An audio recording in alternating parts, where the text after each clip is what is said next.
बिहारियों के बिना किसी राज्य का काम नहीं चलने वाला है, चाहे वो गुजरात हो या चाहे वो महाराष्ट्र हो। कभी भी बिहारी बोझ नहीं बनता है, जहां जाता है वहां का बोझ उठाता है, वो कहीं बोझ नहीं बनता। बिहार का लोग तो वहाँ पर महाराष्ट्र के समृद्धि को उजागर कर रहा, ऊंचा कर रहा है, मेहनत मजदूरी करता है। बिहार और यूपी के लोगों को जो मजदूर हैं, पूरे देश में जो है मांग उठती है, लोग डिमांड करते हैं। अगर वो ना जाए तो उनकी जिंदगी जो है ठप हो जाएगी दूसरे राज्यों की। पलायन पर बिहार के नेताओं का बयान आप देख लीजिए, यही रहा है कि बिहार के बच्चे अगर दिल्ली में न रहें, बॉम्बे न रहें, पंजाब न जाएं तो वहाँ की व्यवस्था ठप पड़ जाएगी। ये पहली बार है जबकि 3 साल पहले मैंने जनसुराज ने ये बात उठाई कि आपके हमारे बच्चे दिल्ली बॉम्बे में जाकर सब्जी का ठेला लगाते हैं या साफ सफाई का काम करते हैं,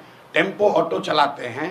ये कोई शान की बात नहीं है। देखिए, कोई भी काम करने में कोई शिकायत नहीं है, काम सब अच्छा है, लेकिन जो लोग मजबूरी में बिहार के बच्चे जाकर अगर बॉम्बे में सब्जी बेच रहे हैं या वहाँ पर झाड़ू लगा रहे हैं या वहाँ पर ऑटो रिक्शा चला रहे हैं, पंजाब के खेतों में जाकर मजदूर का काम कर रहे हैं, ये शान और गौरव की बात नहीं है। आप नीतीश कुमार का बयान देखिए, लालू जी का, तेजस्वी का बयान देखिए। ये लोग हमेशा यही कहते हैं कि बिहारियों की हर जगह डिमांड है।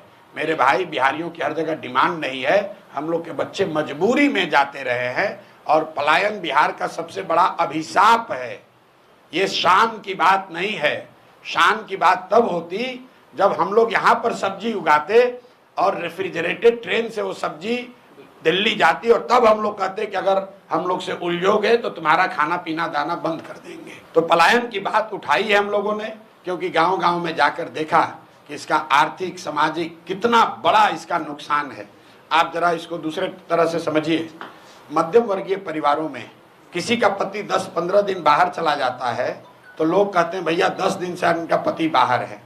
बिहार के ज़्यादातर परिवार में महिलाओं की ये नियति बन गई है कि उनके जो पति हैं वो कमाने के लिए जीवन भर बाहर ही रहेंगे। घर में जो भी युवा है वो जीवन भर बाहर ही रहेगा। कोई छठ में, ईद में, शादी ब्याह में घर आता है, बाकी 12 में 10 महीने वो बाहर रहता है। जब तक शरीर में लोगों के यहाँ दम है तब तक वो मजदूरी करता है। 60-65 वर्ष का हो जाएगा तो बूढ़ा जब हो जाएगा, मजदूरी नहीं कर सकता है तो गाँव आता है। और फिर उसके परिवार का जो सबसे नया लड़का है, 16 साल का, 18 साल का, वो लड़का ट्रेन में फिर मजदूर बनकर जाता है। ये पीढ़ियों से बात चलती आ रही है, ये रुकना चाहिए।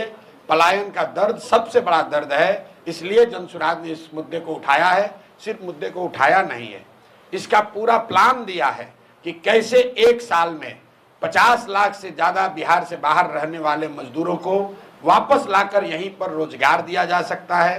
कल भी अभी सिवान में 15 मिनट तक मैंने इसको समझाया है। एक लाइन में आपको बता दूं, जनसुराज का जो मॉडल है कि जिस दिन बिहार से पूंजी का पलायन रुकेगा उसके बाद बुद्धि का पलायन रुकेगा, पूंजी और बुद्धि का पलायन रुकेगा तो श्रम का पलायन अपने आप रुक जाएगा।